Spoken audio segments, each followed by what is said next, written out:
প্রচণ্ড বর্ষায় আমরা যারা গ্রামে বড় হয়েছি আমরা কিন্তু হাঁস খেতে পছন্দ করি, রাজহাঁসটা।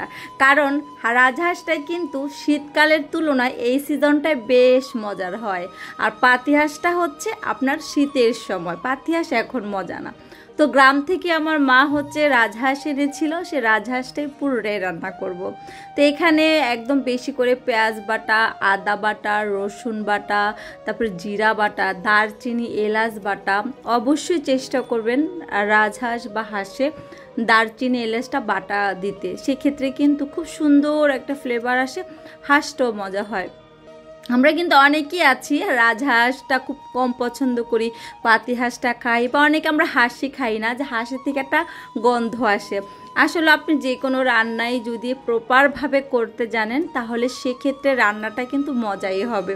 তো পরপর দেখতেই পাচ্ছেন, তারপরে আমি পেঁয়াজ, কাঁচামরিচ, তারপরে আমি বাটা মশলাও দিয়েছি, দারচিনি এলাচ, তারপর আবার আস্তও দিয়েছি। এরপরে আমি হলুদের গুঁড়ি, মরিচের গুঁড়ি দিয়ে দিচ্ছি, তারপর পরিমাণ মতো লবণ দিব, তারপরে সয়াবিন তেল দিব।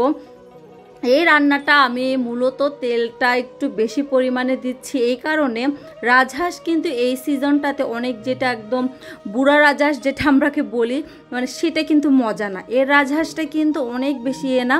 তো সেক্ষেত্রে এই রাজহাঁসে কিন্তু তেলের পরিমাণটা একদমই নেই। আর হাঁস এমন একটা জিনিস, এটাতে যদি আপনি তেল না থাকে খেতে কিন্তু ভালো লাগে না। সেক্ষেত্রে আমি কিন্তু অন্যান্য সময় যতটুকু তেল লাগে এখন একটু কিন্তু বাড়িয়ে দিয়েছি। এরপরে হচ্ছে এটাকে আমি ম্যারিনেট করে রেখে দিয়েছিলাম প্রায় আধা ঘন্টার মতো। কেন বলেন তো? কারণ এই হাঁসটা কিন্তু বড় হাঁস ছিল না।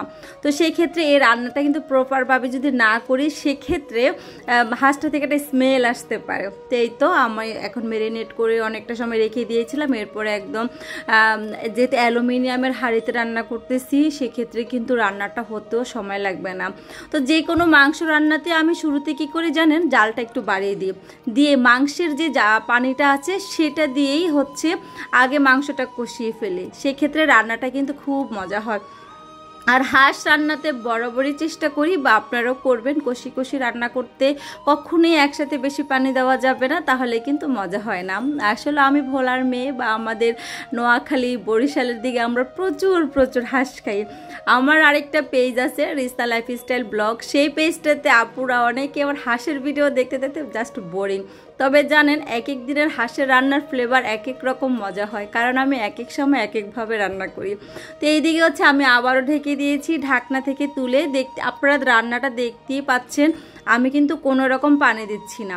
তারপরে এই যে কতটুকু দেখেছেন, সামান্য না দেওয়ার মতো একটু পানি দিয়েছি, আবার ঢেকে দিব। যখন এই পানিটা ইয়ে হয়ে যাবে তখন আবারও আমি অল্প একটু পানি দিব। এভাবে অনেকটা সময় কষাবো। যেহেতু হাঁসটা আমার মানে বেশি বুড়া না, সেই ক্ষেত্রে আমার কিন্তু হাঁসটা হতে সময় লাগবে না। মানে ছোটোবেলায় আমরা এই হাঁসগুলো খুব পছন্দ করে খেতাম, আলু দিলে কিন্তু আরও মজা। যেহেতু আমার বাসায় আমার পরিবার মানে 4 জন মানুষ, তো সেই ক্ষেত্রে আমরা দিলাম না, মানে আলু না দিয়ে হাঁসটাকে একদম শুকনো করে খাবো, খুব মজা। এই সিজনে এটা খিচুড়ির সাথে, রুটির সাথে, গরম ভাতের সাথে, পোলাওয়ের সাথে, সব কিছুর সাথে ভালো লাগে। তো আপনারা দেখতেই পাচ্ছেন মাঝখানে আমি অল্প একটু পানি দিয়েছিলাম। এরপরে আমার রান্নার ফাইনাল লুক। কেমন লাগলো আমার ভিডিওটা? আশা করছি ভালো লেগেছে। ভিডিওটা যদি ভালো লেগে থাকে লাইক শেয়ার করে আমার পাশে থাকবেন। আসসালামু আলাইকুম।